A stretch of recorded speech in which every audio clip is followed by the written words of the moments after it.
아멘. 사랑하는 성도 여러분, 우리는 오후 시간마다 행복한 교회에 대해서 살펴보고 있습니다. 행복한 교회는 어떤 교회일까요? 행복한 교회는 가족처럼 친밀한 교회, 성령의 통치에 민감한 교회, 상처의 고리를 끊는 교회, 분열을 조장하지 않는 교회, 그리고 지난 시간에 살펴본 것처럼 열린 생각으로 사랑하는 교회가 행복한 교회다라고 우리가 살펴보았습니다. 그런데 여러분, 이런 교회가 되려면 어떻게 해야 할까요? 이런 교회가 좋은 교회인지 알아요. 그런데 그에 대한 해답으로 바울이 오늘 본문에서 2장 5절에서 이렇게 답을 주고 있습니다. 우리 한번 같이 읽습니다. 시작. 너희 안에 이 마음을 품으라. 곧 그리스도 예수의 마음이니. 행복한 성도, 행복한 교회가 되기 위해서는 이 마음을 품어야 돼요. 예수님의 마음을 품을 때 행복한 성도가 되고 행복한 교회가 된다라고 바울은 이렇게 말씀하고 있는 거죠. 자, 그러면 예수님 마음은 어떤 마음일까요? 예수님 마음을 품으랬는데 우리가 그 마음을 품으면 우리도 행복한 성도, 행복한 교회가 될 수 있을 것 같은데, 그러면 그 마음은 도대체 어떤 마음인가? 예수님의 마음이 아주 성경에 많이 있겠지만 오늘 우리는 세 가지만 살펴보려고 합니다. 첫 번째, 예수님의 마음은 섬기는 마음이다. 섬기는 마음. 자, 마태복음 20장 28절에서 예수님이 이렇게 말씀하세요. 인자가 온 것은, 내가 온 것은 섬김을 받으려 함이 아니다 그래요. 섬기려 하고 자기 목숨을 많은 사람의 대속물로 주려 함이다. 예수님이 이 땅에 오신 것은 섬김을 받기 위해서가 아니라 섬기려 하고자 오셨다.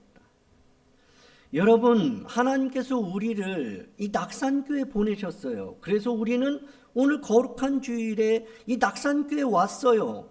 우리는 여기 왜 왔나요? 섬김을 받으려 온 겁니까? 섬기러 오셨습니까? 분명한 것은 우리는 예수님 믿고 따르는 그리스도인이에요. 주의 제자입니다. 그렇다면 예수님이 이 땅에 오신 이유와 목적이 섬김을 받기 위해서가 아니라 섬기려 하신 것처럼 오늘 교회에 오신 여러분이 섬김을 받으려 온 것이 아니라 섬기려 오신 줄 믿습니다. 아니, 그렇지 않았더라면 다음 주에 오실 때는 작정하고 오시기를 부탁드립니다. 나는 오늘 교회에 가서 섬길 것이다. 어떻게 섬기겠습니까? 교회를 어떻게 섬길까? 성도들을 어떻게 섬길까? 우리 지체들을 어떻게 섬길까? 이것을 기도하면서 우리는 교회를 나와야 하는 거예요. 교회를 그냥 오면 안 돼요. 옥토 같은 마음으로 준비하고 묵은 땅을 기경할 뿐만 아니라 사모하는 마음, 갈급한 심령을 가지고 오늘 나는 어떻게 섬길까? 그 마음을 갖고 오셔야 하는 거죠. 교회에 와서 그냥 왔다 가는 것이 아니라, 섬김을 받고 돌아가는 것이 아니라 한 가지라도 섬기고 돌아가는 것, 그것이 아버지의 뜻이다. 그것이 주님의 마음이다. 세상은 앉아서 섬김을 받는 사람이 높은 사람이라고 여겨요. 그리고 에헴하고 앉아있는 사람이 높은 사람 같아요. 그런데 예수님은 섬기는 사람이 더 크고 높다, 그렇게 말씀하는 거예요. 낮은 자가 높이 올라가는 거예요. 그게 성경의 역설이죠. 요한복음 13장에서는 예수님께서 제자들의 발을 씻어주는 장면이 나옵니다. 당시에 발을 씻는다는 것, 발을 씻겨준다는 것은 가장 낮은 종이 하는 일이에요. 그런데 하나님의 아들이신 예수님이, 선생님이, 주께서 제자들의 발을 씻기셨다는 거죠. 제자들의 발을 씻기면서 예수님이 하신 말씀, 우리는 마음에 새기고 암송하고 이것을 계속 묵상하면서 살아야 하는 거예요. 그 마음을 품어야 하죠. 요한복음 13장 14절에서 이렇게 말씀하세요. 같이 읽겠습니다. 시작. 내가 주와 선생이 되어 너희 발을 씻었으니 너희도 서로 발을 씻어 주는 것이 옳으니라. 그래. 예수님은 주예요. 선생이세요. 제자들의 발을 씻는다는 건 말이 안 되는 거예요. 이건 벗어난 일이에요. 그럼에도 불구하고 예수님은 말로가 아니라 몸소 섬김을 보여주셨어요. 왜요? 너희도 서로 섬기는 것이 옳다라는 것을 확증하시기 위해서죠. 아브라함은 길 가던 나그네를 섬겼어요. 믿음의 조상이죠. 마르다는 예수님을 위해 기쁨으로 봉사를 했습니다. 브리스길라와 아굴라 부부도 바울을 섬겼죠. 목을 내어주는 정도까지의 생명을 주는 것까지의 섬김이었어요. 섬김을 받은 사도 바울 또한 어떻게 해요? 평생 복음을 위해서 자신을 내어주며 섬기는 인생을 살았습니다.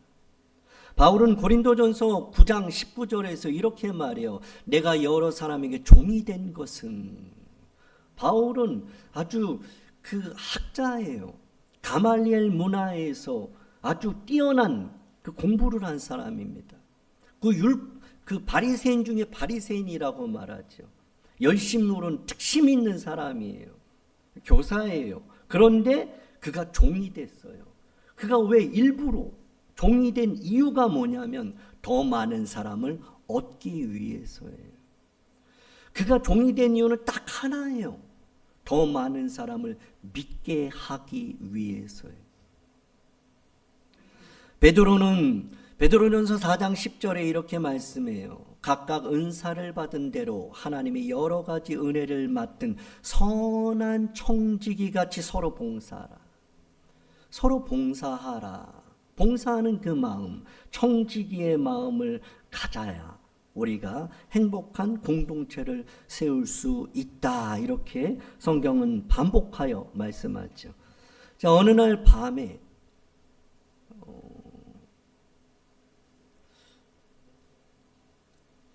그림이 안 들어갔나요?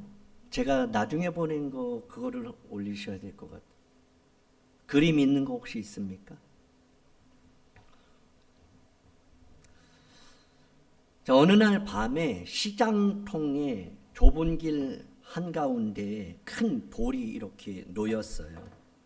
그 날이 밝자 사람들이 그 시장으로 모여들기 시작한 겁니다. 근데 그 돌을 보는 사람들마다 아니 누가 이런 짓을 했어? 그렇게 욕을 하면서 아무도 치우는 사람이 없었어요. 그때 한 농부가 손수레를 끌고 가면서 사람들의 불편을 생각을 한 거죠.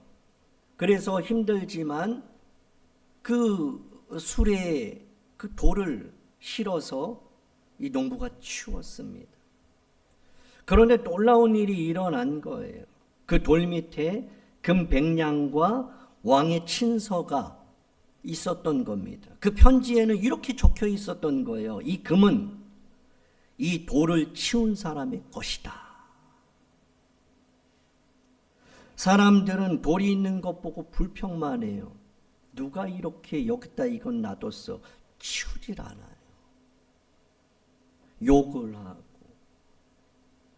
그런데 다른 사람을 위해서 돌을 치우는 그런 수고는 하지 않는데, 여러분, 세상을 아름답게 만드는 사람은 불평하는 사람이 아니라 섬기는 사람입니다. 자신만 생각하는 사람보다 다른 사람을 먼저 생각할 때 세상이 행복한 것처럼, 교회도 섬기는 사람이 많을 때 그 교회는 행복하다. 그 교회는 행복하게 세워져 간다. 몇 년 전 미국에서 각 분야의 최고의 위치에 오른 사람들에게 물었어요. 당신이 성공할 수 있었던 가장 큰 원동력이 무엇입니까? 그랬더니 80%의 사람들이 성공의 원동력을 배경이나 재산이나 능력을 말하지 않았고 친절과 배려와 섬김이었다. 그래요. 어느 교회에 한 집사님이 있었어요. 근데 이 집사님이 갑자기 눈물을 흘리면서 막 기도하는 거예요. 남자가 웬만해서 눈물 흘리고 막 기도하나요? 우리 남자분들 눈물 흘려본 적이 언제신가요? 요즘은 눈물도 막 메말라가는 시대가 돼버렸어요. 감정이 막 이제 이상해지고, 감정도 이게 병들어가서 울 때 울어야 되는데 울 때 울지 않고 웃을 때 웃지도 않고. 근데 한 집사님이 그날따라 울면서 기도를 하는 거예요. 가까운 집사님이, 아니 이 사람이 이렇게 울면서 기도한 사람이 아닌데 그날 그렇게 울면서 기도하니까 무슨 일이 있나 보다. 그래서 걱정이 돼가지고 물었어요. 아니 집사님 무슨 일이길래 그렇게 울면서 이렇게 기도를 하냐고. 그랬더니 그 집사님이 한숨을 푹 내쉬면서 그렇게 말하는 거예요.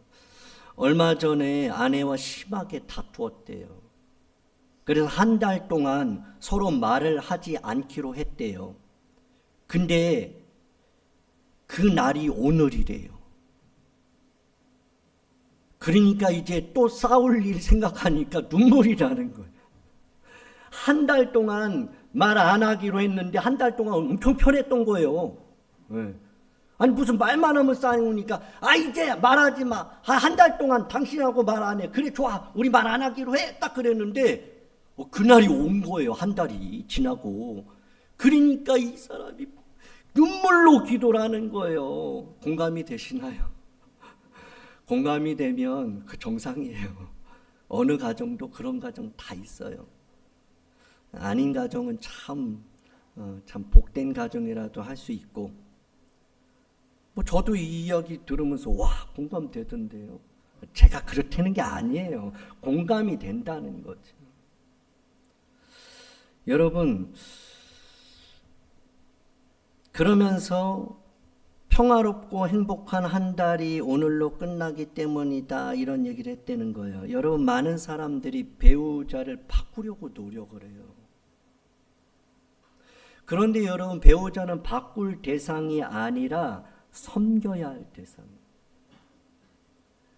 여기 좀 배우자가 있어야 이 말씀을 들으면 좀 삶이 바뀌는 거를 오늘 당장에 경험하실 텐데, 우리 김민수 장로님하고 이렇게 두 분, 마혜정 집사님 두 분만, 저기 박승훈 장로님, 그렇게 세 분만 딱 같이 앉으셨는데 옆에 보시면서 섬길 대상이라는 걸 한번 눈으로 한번 마주쳐 보세요.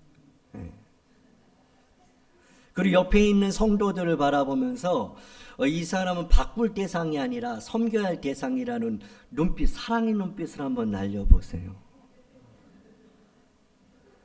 여러분, 배우자는 바꿀 대상이 아니에요. 섬겨야 할 대상이에요. 교회 안에서도 마찬가지예요. 어떤 사람을 자꾸 개조의 대상으로 보면 안 돼요. 그러면 자꾸 지적하고 책망하게 돼 있어요. 그 사람 바꾸려고 하니까. 근데 자꾸 지적하고 책망하는데도 안 되면 어떻게 해요? 그러면 비난하고 정죄해요. 그러면 그 공동체가 어떻게 해요? 불행한 공동체가 되는 거예요. 여러분, 행복한 공동체가 되기를 원합니까? 봐봐요, 안 원하잖아요. 안 원하잖아요, 지금. 아니, 이렇게 물어보면 당장에서도 아멘 하든가, 네 그러든가, 고개를 흔들든가, 뭔가 이게 있어야 되는데, 그냥 반응을 하셔요. 여러분, 행복한 공동체 되기를 원하십니까? 우리 낙산교회가 행복한 교회 되기를 원하시나요? 그러면 섬기면 돼요. 할렐루야. 네. 누가요? 내가 먼저. 내가 먼저. 자녀들 바꾸려고 하면 안 돼요. 내가 바뀌어야 돼요. 어떻게 해요? 섬기면 돼요. 섬김은 공동체를 살려요. 섬김은 사람의 마음을 움직입니다. 섬김은 교회를 행복하게 하는 거예요.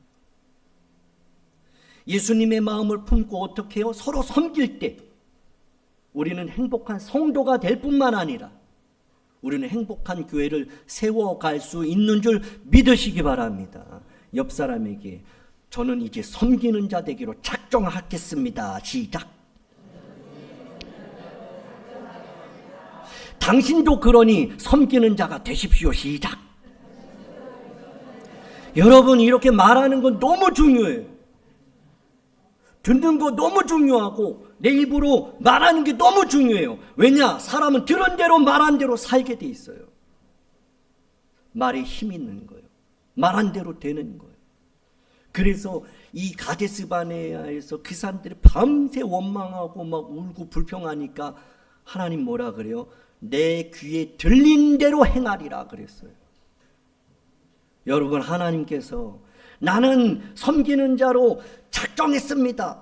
당신도 그러니 섬기는 자가 되십시오. 하나님이 귀에 들리신 줄 믿습니다. 하나님이 들으신 줄 믿고 그대로 우리 낙산교회가 행복한 교회 되게 하실 줄 믿습니다. 예수님의 마음 두 번째는 용서하는 마음. 마태복음 18장에서 베드로가 예수님께 나와서 물어요. 주여, 형제가 죄를 범하면 몇 번이나 용서해 줘야 됩니까? 아주 힘들게 한 사람이 있나 봐요. 근데 이제 너무 답답해서 웬만하면 3번이잖아요. 그렇죠? 3번 용서하잖아요. 3-4번. 그렇죠? 그래서 성경에도 3번 많이 나와요. 근데 이 3번을 넘은 것 같아요. 몇 번이나 죄를 용서해야 됩니까? 그러니까 예수님이 18장 22절에서 이렇게 말씀하세요. 시작. 예수께서 이르시되 내게 이르노니 7번뿐 아니라 7번을 70번까지라도 할지니라. 7번은 완전수예요. 근데 7번에 70번은 완전 다시 말하면 용서는 끝이 없다. 얼마까지 용서해야 돼요? 끝 없어요. 옆에 있는 분에게 용서는 끝이 없답니다. 여러분, 우리는 용서하냐 안 하냐가 내가 가질 수 있는 권한이 없어요. 왜? 내가 용서를 얼마나 받았는데. 나 같은 죄인이 그 십자가에 죽으시기까지 예수님이 물과 피를 다 쏟으시는 그 사랑으로 나를 용서하셨는데, 우리가 교회에 모여 있고 오늘 오후 예배를 드리는 사람이라면, 그것을 믿는다면 우리는 누군가를 용서하지 못할 사람이 없다. 그리고 끝까지 그를 용서해야 한다. 그것이 내가 살 길이다. 그러면 내가 행복한 성도가 된다. 그리고 행복한 공동체가 반드시 되는 줄 믿으시기 바랍니다. 예수님은 자신을 십자가에 못 박는 사람들을 향해서 어떻게 해요? 누가복음 23장 빠져있는지 제가 읽어드릴게요. 누가복음 23장 34절에서 자신을 못 박는 그들을 향해서 예수님이 이렇게 말씀하세요. 아버지여, 저들의 죄를 사하여 주옵소서. 아버지, 저들 용서해 주세요. 여러분, 이게 가능합니까? 난 죄가 없는데 나를 향해 돌을 던져요. 침을 뱉어요. 비난하고 조롱해요. 채찍질을 해요. 창을 찔러요. 못을 박아요. 비웃어요. 홍포를 입혀요. 여러분, 그런데 예수님이 그들을 향해서 하나님 앞에, 하나님, 저들을 용서해 주세요. 왜 그런 줄 아세요? 그렇게 말씀해요. 아버지, 저들을 사하여 주옵소서. 자기들이 하는 것을 알지 못함이니이다. 그래서 용서해야 하는, 알지 못하고 하는 거예요. 알면 그렇게 못하는 거지. 어떻게 아는데 예수님을 못 받겠어요? 모르니까 그렇게 하죠. 모르고 그렇게 하는 것이기 때문에 우리는 어떻게 해야 돼요? 용서해야 돼요. 모르니까 가르쳐야지, 그런 게 아니에요. 여러분, 모르면 때려서라도 알려줘야지, 그게 아니라고요. 모르면 어떻게 해야 돼요? 모르고 저러는데 어떻게 해야 돼요? 용서해야 된다. 용서해야 돼요. 예수님이 그런 걸 보여주셨어요. 저들이 나를 못 박는다, 가만히 있으면 안 돼, 이렇게 안 가르쳐 주잖아요. 저들을 깨우치라, 한 대 맞았으면 2대 때려라, 그러지 않으시잖아요. 나는 저들을 용서한다. 저들이 알지 못해서 그런 거야. 그러니까 너희도 그렇게 용서하라, 그러는 거죠. 여러분, 예수님은 그 원수를 향해서 오히려 사랑하라 그래요. 그리고 오히려 그를 위해 기도하라 그래요. 오히려 그를 위해 축복하라 그래요. 그게 예수님이 십자가에서 우리에게 마지막 보여주신 교훈이에요. 다 이루었다, 용서하심. 그 용서하심이 우리에게 해당됐고 지금도 주를 모르는 많은 사람들에게 지금 흘러가고 있는 거지. 그 용서받은 우리가 해야 할 일은 우리도 용서하는 것이다. 스데반 집사님도 예수님 닮은 것 같아요. 아니, 예수님을 닮았죠. 스데반 집사님이 사도행전에서 그 7장에서 복음을 막 전해요. 근데 유대인들이 돌을 막 던져요. 근데 돌 한두 대 맞은 정도가 아니라, 병원 갈 정도가 아니라 돌에 맞아 죽었어요. 근데 죽기 직전에 그가 하나님 앞에 기도한 그러한 내용이 무엇이에요? 사도행전 7장 60절 같이 읽어볼게요. 시작. 무릎을 꿇고 크게 불러 이르되 주여 이 죄를 그들에게 돌리지 마옵소서, 이 말을 하고 자니라. 스데반 집사님 마지막 말이 뭐예요? 용서. 그리고 돌아가셨어요. 순교하셨어요. 어떤 분은 죽음 직전까지 용서를 못하고 가는 분이 있어요. 지금도 용서를 못해가지고 너무 우울증에 걸리고 분노, 장애, 조절, 이것이 다 무너지는, 관계도 깨지고 일이 손에 잡히다고 잠도 못 자고, 그 용서를 함에 있어서 내가 행복한 성도가 되는 거예요.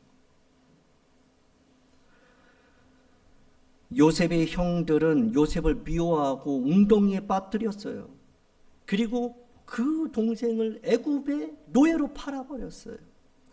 근데 애굽의 총리가 된 요셉은 어떻게 해요? 형들을 미워하지 않아요.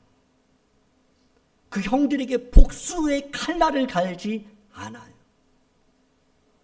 50장 20절에 그는 형들을 만나서 이렇게 말해요.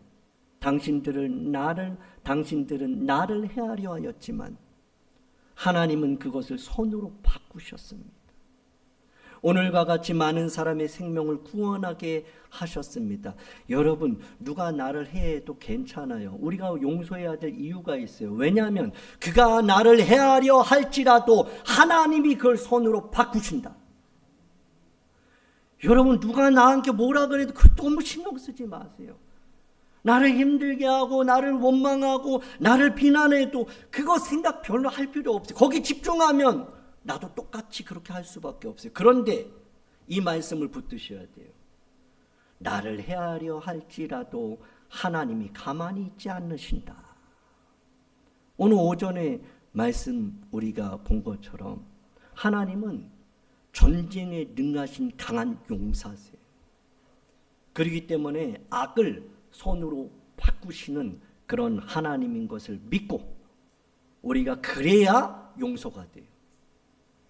그래야 우리가 어느 집에 가서도 그 집에 들어가자마자 평안을 구하는 이유가 뭐예요? 그 평안을 구하는데 그 가정이 받을 그릇이 안 되면 그 평안은 너에게로 돌아갈 거다.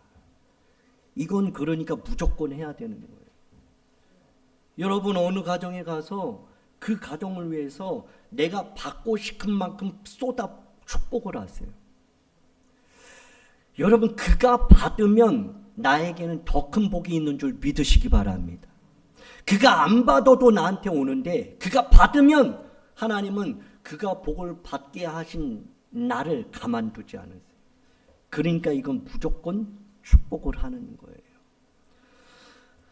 사람은 용서를 못하면요, 마음에 분노와 상처가 계속 남아있어요. 그런데 용서를 선택하면 그때부터 마음이 자유해요. 그리고 평안이 와요. 이런 찬양이 있는 거예요. 주여, 우린 넘어집니다. 오늘 하루 또 실수합니다. 주의 긍휼을 구하는 죄인입니다. 우린 주만 바라봅니다. 여러분, 이걸 고백해야 돼요. 주여, 우린 넘어집니다. 오늘 하루 또 실수합니다.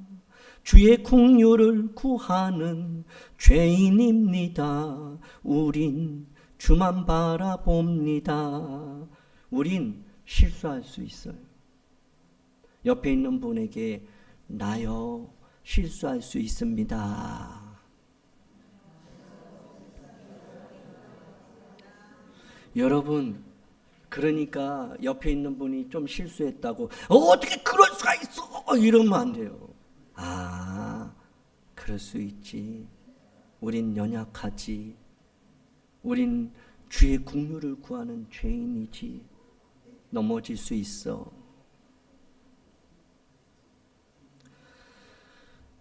우린 서로 상처 줄 수도 있어요. 그러기 원하지 않는데 우리의 죄성이 너무나 강력해서 세상 일주일 살다 보면 정말 메마른 광야를 사는 것 같은 그러한 삶에 우리가 놓이기 때문에 그런 곳에서 살아남다 보니까 교회 안에서도 서로 상처가 줄 수가 있어요. 그러니까 밖에 상처받은 사람이 교회 안에서 상처 주는 경우가 많아요. 밖에서 인정받지 못하는 사람이 교회 안에서 막 인정받으려고 그런 사람들이 많다고 해요. 왜냐하면 교회는 정말 사랑과 은혜로 다 받아주거든요. 근데 여러분, 우리가 실수할 수 있고 상처를 줄 수도 있어요. 그런데 그때마다 우리가 미움과 복수가 아니라 예수님의 마음으로 그걸 받아야 돼요. 그래서 미움과 복수로 반사 그러면서 이거를 그냥 딱 대항하는 게 아니라 사랑과 용서로 그를 품어야 돼요. 자, 마지막이에요. 마지막, 우리가 품어야 할, 행복한 교회를 세우기 위해 품어야 할 예수님의 마지막 세 번째 마음은 헌신하는 마음, 희생하는 마음이다. 로마서 8장 32절을 보면 자기 아들을 아끼지 아니하시고 우리 모든 사람을 위하여 내어주시니까, 아들을 내어주시니까 어찌 그 아들과 함께 모든 것을 우리에게 주시지 아니하겠느냐. 다 주신다는 거죠. 아들을 내어주셨는데 못 줄 게 뭐가 있냐는 거예요. 예수님의 사랑은 자신을 내어주는 무엇이에요? 헌신과 희생의 마음입니다. 이 마음을 쉽게 이해하려면 어머니의 마음, 부모님의 마음이. 그래서 예수님은 요한복음 12장 24절에서 한 알의 밀알이 땅에 떨어져 죽지 아니하면 한 알 그대로 남아요. 살아있는 게 좋은 것 같은데 죽어야 많이 열매를 맺어요. 우리가 아직 살아있어서 힘들어요. 십자가 앞에 죽어야 주님이 일하세요. 베드로도 그렇죠. 살아있으면 예수님 십자가에 못 박혀 죽으신다는 그 이야기를 듣고 예수님을 막아서 버려요. 그리고 사람의 일을 생각하지. 그러니까 늘 말씀드리는 것이 내 앞길을 막아서는 사람이 내가 될 때가 많아요. 그래서 출애굽기에서도 그러는 거예요. 여호와께서 너희를 위해서 싸우시리라. 그러면서 뭐라 그래요? 하나님이 너희를 위해서 싸울 거야. 그러니까 너희는 뭐예요? 가만히 있어라. 그래요. 그러니까 하나님이 다 하세요. 할렐루야. 내가 하려고 그러니까 하나님이 힘드셔. 하나님이 우리 자녀들 다 하십니다. 할렐루야. 우린 기도해야 돼. 그건 믿고 기도하는 거야. 하나님 하실 줄 믿습니다. 강하신 여호와, 용사이신 여호와, 그 하나님, 구원하신 그 하나님, 그분을 믿고 바라보고 기도하는 거예요. 그러면 하나님이 하시요. 근데 내가 하려고 그러면 그때부터 이거 참 더 꼬여요, 일이. 교회 일도 그래요. 전도회 일도 그래요. 사업도 그래요. 사람들 관계도 그래요. 내가 그걸 뭘 하려고 세상의 방법들을 가지고 그렇게 접근했다가는 더 꼬여요. 그럴 땐 차라리 가만히 있다. 근데 그 가만히 있는 것은 그냥 가만히가 아니라 기도다, 기도. 헌신은 씨앗과 같아요. 헌신은 죽는 것 같고 사라져 없어지는 것 같은데 결국 많은 열매를 맺는 게 헌신이에요. 바울은 그래서 뭐라 그래요? 나는 날마다 죽노라 그래요. 한번 고백해 볼까요? 나는 날마다 죽노라. 옆에 있는 분에게 날마다 죽으셔야 됩니다. 시작. 이런 얘기는 우리가 평상시에 듣지 않은 얘기라 욱하는 사람도 있을 거예요, 지금. 죽으라 그러니까 막. 이게 성경 이야기예요. 세상 이야기면 정말 화내야죠. 근데 성경은요, 날마다 죽으라. 예수님이 이 땅에 오신 것이 살기 위해서 오시지 않고 죽으러 오셨어요. 우리 교회에 오는데 우리가 살러 오는 거 아니에요. 하나님 나 좀 살려주세요. 기도 바꾸셔야 돼요. 하나님 내가 십자가 앞에 죽게 하옵소서. 그게 사는 거거든. 근데 우리 맨날 살려달라 그래요. 맨날 살려달라 그래요. 죽겠습니다. 죽어야 되는데 죽겠습니다 이러다가 죽어야 된다니까요. 근데 안 죽겠다고 죽겠습니다. 나 좀 살려주세요 그러는 거예요. 죽어야 사는 거예요. 그래야 부활 소망이 열려야 우리의 신앙이 행복을 맛볼 수 있는 거죠. 이처럼 교회의 역사는 헌신하는 사람들에 의해서 세워졌어요. 한국교회 지금 이제 쇠퇴기에 있다고 하는데 지금까지 부흥의 역사가 있었던 것은 그냥 된 것이 아니라 우리 그 어른 세대에 우리 권사님 같은 어르신들의 헌신이 있었다. 한국교회의 역사는 그 교회의 부흥은 헌신하는 자들로 반드시 일어난 거예요. 우리 교회가 68주년을 맞이하면서 가고 있어요. 여기까지 올 수 있었던 이유, 그리고 우리가 이렇게 오후에 이렇게 예배할 수 있는 이유, 누군가의 헌신이 있었다. 헌신하는 그 어른이 있었기 때문에 우리 낙산교회가 지금 여기에 이렇게 세워져 있다. 믿으시기 바랍니다. 하나님은 이 교회를 행복한 교회로 세우기를 원합니다. 그렇다면 우리가 어떻게 해야 돼요? 헌신해야 한다. 이제 또 헷갈리시죠? 헌신해야 한다. 할렐루야. 헌신해야 된다. 할렐루야. 아멘 하세요. 아니어도 아멘 하세요. 그러면 하나님이 그렇게 하시는 일들을 이루어 가시는 것을 나를 통해서 역사하시는 거예요. 지금은 믿음 없이 아멘 할지라도 그 후에는 믿음의 아멘이 선포될 줄 믿습니다. 헌신해 보세요. 어떤 일이 일어나는지. 성경을 보십시오. 교회 역사를 보세요. 헌신한 사람의 인생, 그 가문이 어떻게 되었는지 우리는 그 조사할 필요가 있어요. 헌신한 가문과 헌신하지 않은 가문이 어떻게 그 신앙의 유산이 흘러갔는지 그것을 우리가 안다면 우리는 지금 이 시간에 일할 수 없다고 일하는 게 아니라 찬송가를 부르며 이렇게 일할 거예요. 일할 수 없는 밤이 뭐예요? 속히 오기 때문에 지금이 헌신할 때. 예수님 마음 품고 헌신할 때 공동체가 살아나요. 다음 주에는 우리 교회가 살아날 거예요. 이 말씀을 듣고 헌신이 여기저기서 일어날 거거든. 우리가 안 하려고 버텨도 하나님 말씀이 능력이 있다. 하나님 말씀이 우리를 이기신다. 우리 교회를 행복하게 만들기 위해서 우리의 열심보다 아버지의 열심이 더 크다. 그래서 우리는 어릴 때부터 예수님의 마음을 품어야 돼. 그리고 헌신하는 이것을 훈련을 해야 돼. 말씀을 정리합니다.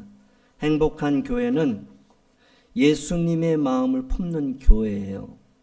섬김과 용서와 헌신으로 가득한 성도가 될 때 우리 낙산교회는 하나님께서 기뻐하시는 행복한 교회가 될 줄 믿습니다. 우리 기도 제목, 기도문을 한번 같이 읽어볼게요. 시작. 예수님의 마음을 품고 섬기는 성도가 되게 하옵소서. 서로 용서하며 사랑하는 공동체가 되게 하옵소서. 기쁨으로 헌신하여 행복한 교회를 세워가게 하옵소서. 우리 이런 교회, 우리에겐 소원이 하나 있네 찬양하고 우리 주신 말씀 붙들고 한번 간절히 기도하고 마치겠습니다.